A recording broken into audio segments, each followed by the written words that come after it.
एक दंत करिवार वदना सिद्ध करो ममकार।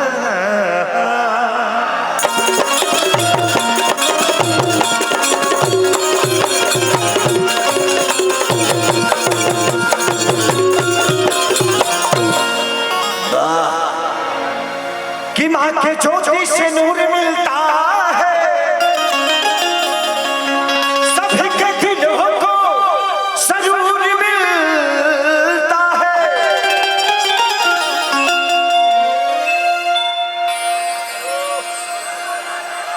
भाई बचा के ड्रोन चलाई हमों में मत धोखा दिया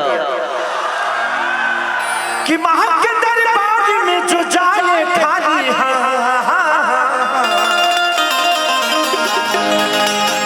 उसे कुछ न कुछ जरूर मिलता है।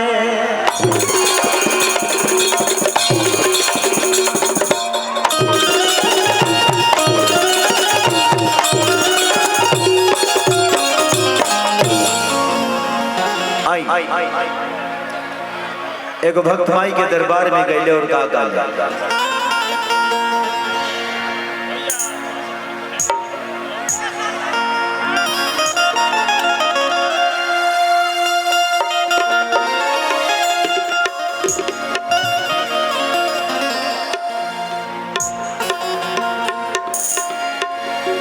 सजल दरबार बट भक्ति के लहार पूजैया होता है राजा। अच्छा माई से कितना लोग प्यार कर लेते हैं? हाथ उठाओ तो प्रेम से बोली सच्चे दरबार की। अब मेहरारू से कितना लोग करेगा?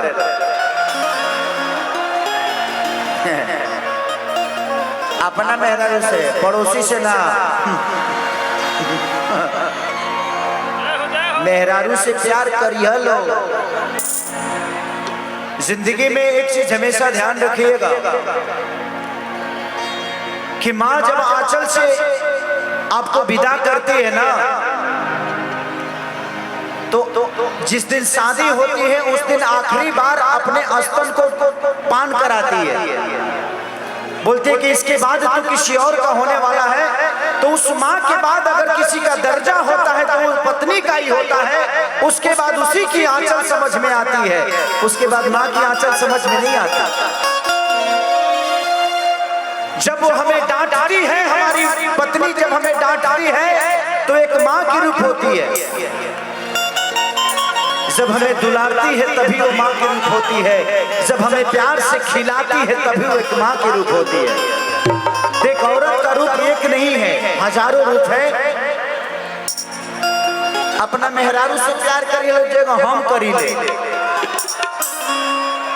ऐसे तो हमारा जीवन में ढेर मेहरारू बड़ी सा, लेकिन वो खाली सिनेमा खाती बड़ी सा। लेकिन असल प्यार हम अपना चंदा से करी ले। जिसने मुझे जीवन दिया वो मेरे गरीबी में भी साथ थी, और आज आप लोगों का आशीर्वाद और प्यार मिल गया तो बहुत बड़ा खेसारी हो सकता है। आज भी वो मेरे साथ है। तो जिंदगी में आपकी पत्नी ही आपके दुख और सुख में काम आने वाली है। बाकी मेहरारू तो यहाँ सो। तो जिंदगी में हमेशा मोहब्बत करिएगा अपने माँ बाप और अपने पत्नी से, हमेशा उनका सम्मान करिएगा। माँ बाप का प्यार जो होता है उस स्वार्थ के लिए नहीं होता है, अपने बच्चों के भविष्य के लिए होता है। हमें बुरा लगता है जब माँ बाप डांटते हैं, बट वो जिस पत्थर में छेनी हथौड़ी ना लगे वो कभी भगवान का रूप नहीं लेता। कि सजल दरबार बट भक्ति के लहार पूजैया होता है राजा। कि माई के लागल बाटे झूल निमिया पछुल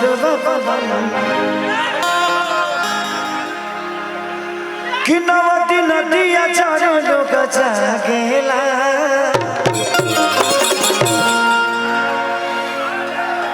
कि सजल पंडाल आई भक्ति के बहार पूजैया नदिया होता है रोजो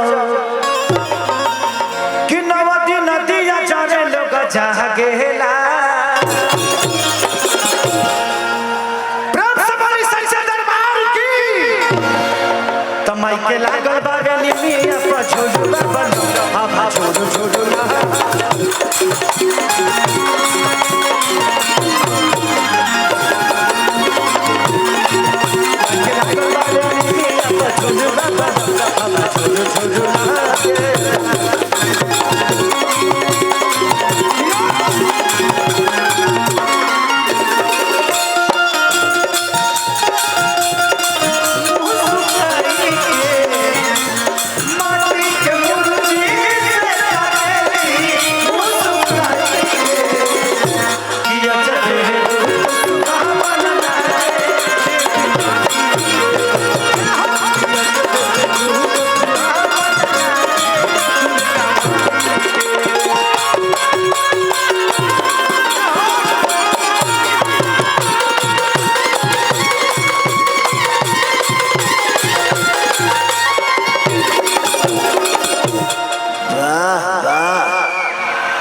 भक्त कहता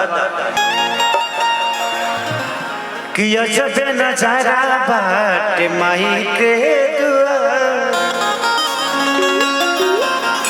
कि लाइन लगा के लोगवा करे पारा पारी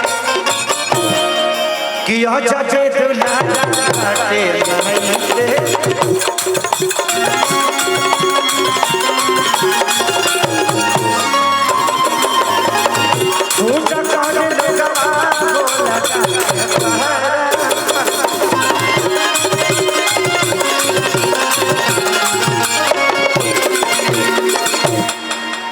कि लोग भक्ति में देखा पागल बा